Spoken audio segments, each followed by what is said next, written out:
Di masa kenabian Nabi Muhammad Sallallahu Alaihi Wasallam, dulu ada seorang lelaki bernama Alqomah. Dia seorang yang rajin dalam masalah ibadah sholat, puasa, dan sedekah. Alqomah tidak pernah meninggalkan majelis Rasulullah Sallallahu Alaihi Wasallam.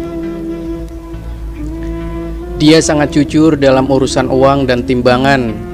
Alqomah juga merupakan salah satu orang yang sangat mencintai ibunya. Ia selalu mengutamakan kehidupan ibunya agar bisa bahagia. Namun, semua berubah ketika Alqomah sudah menikah. Ia tidak lagi mengutamakan ibunya karena lebih mengutamakan istrinya. Sontak saja ibunya Alqomah sakit hati. Anak yang selama ini ia jaga ternyata durhaka kepadanya. Hanya air mata yang dapat ditemukan di dalam rumah sang ibu. Alqomah pun memutuskan untuk meninggalkan sang ibu dengan alasan ingin fokus mengurus keluarga dan istrinya. Ia menganggap bahwa ibunya hanya sebagai pengganggu rumah tangganya.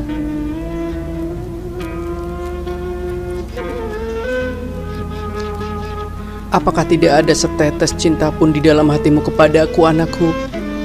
tanya sang ibu kepada Alqomah. Hanya air mata yang dapat terlihat. Wajah keriput sang ibu kini berubah menjadi licin, dipenuhi air mata kekecewaan. Alqomah hanya diam saja, tak menjawab pertanyaan sang ibu. Ia lekas pergi meninggalkan ibunya bersama rumah gubuk yang sangat sederhana. Kehidupan Alqomah berubah 180 derajat dari sebelumnya. Semua ini adalah salah satu pengaruh dari istrinya yang hidup materialistik. Alqomah yang awalnya merupakan seorang pengabdi yang taat, kini mulai berubah menjadi seorang penjudi dan pemabuk.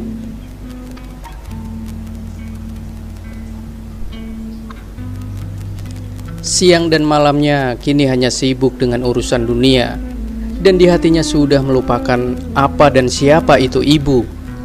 Alqomah pun hidup dalam gaya hidup sebagai seorang pemuja dunia. Sudah tidak ada Tuhan di dalam hatinya. Suatu waktu, Alqomah jatuh sakit yang teramat parah. Tepatnya dalam keadaan sakaratul maut, tapi susah untuk meninggalnya. Lalu istrinya pun langsung menemui Rasulullah. Dengan tergopoh-gopoh, istri Alqomah menghadap Rasulullah Shallallahu Alaihi Wasallam, mengabarkan suaminya sakit keras. Beberapa hari mengalami nazak, tapi tak juga sembuh. "Aku sangat kasihan kepadanya ya Rasul," ratap perempuan itu. Mendengar pengaduan wanita itu, Nabi Shallallahu Alaihi Wasallam merasa iba di hati. Beliau lalu mengutus sahabat Bilal, Suhaib, dan Ammar untuk menjenguk keadaan Alqomah. Keadaan Alqomah memang sudah dalam keadaan koma. Sahabat Bilal lalu menuntunnya membacakan tahlil di telinganya. Anehnya, seakan-akan mulut Alqomah rapat terkunci. Berulang kali dicoba, mulut itu tidak mau membuka sedikit pun.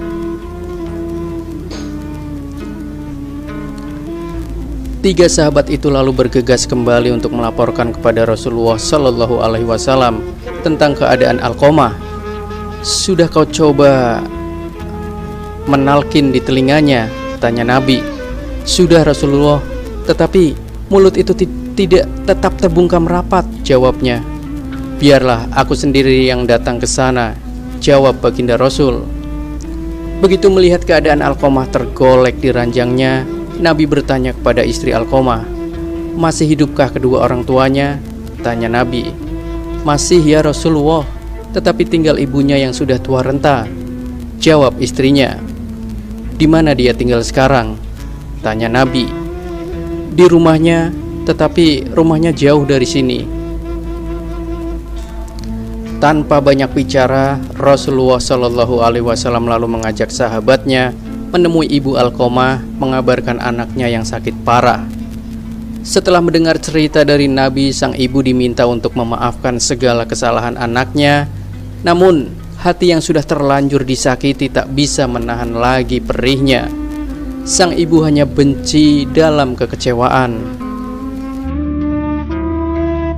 Biarlah dia rasakan sendiri, ujar Ibu Alqamah. Tetapi dia sedang dalam keadaan sekarat. Apakah ibu tidak merasa kasihan kepada anakmu? Tanya Nabi. Dia berbuat dosa kepada aku.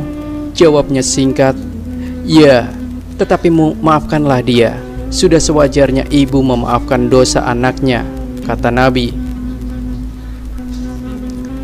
Bagaimana aku harus memaafkan dia ya Rasulullah, jika Alqamah selalu menyakiti hatiku sejak dia memiliki istri, kata sang ibu. Jika kau tidak mau memaafkannya, Alqamah tidak akan bisa mengucap kalimat syahadat dan dia akan mati kafir, kata Rasulullah.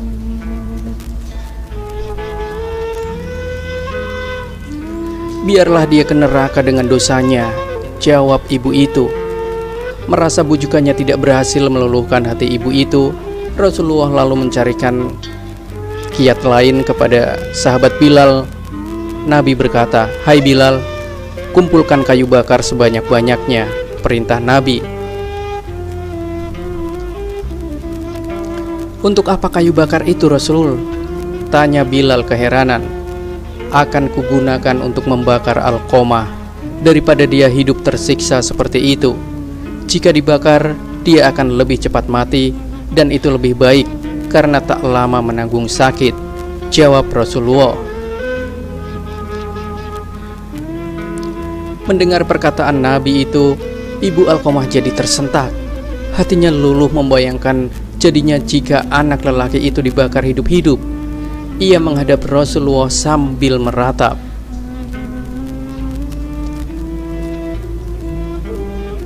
"Wahai Rasulullah, jangan kau bakar anakku," ratapnya.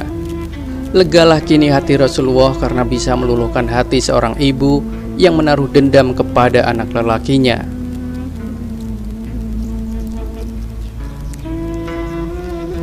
Beliau lalu mendatangi Alqamah dan menuntunnya membaca talqin.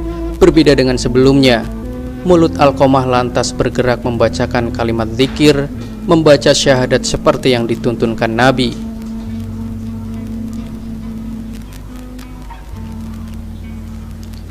Jiwanya tenang karena dosanya telah diampuni ibu kandungnya. Alqamah kemudian menghembuskan nafasnya yang terakhir dengan fasih mengucapkan kalimat syahadat, sebagaimana sabda Nabi.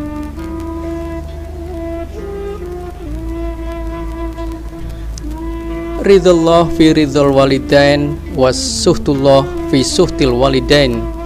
Artinya, ridho Allah terletak pada ridho orang tua dan laknat Allah terletak pada laknat orang tua. Oleh karena itu, muliakanlah kedua orang tua kita, ibu bapak kita, maka insya Allah akan berkah hidup kita.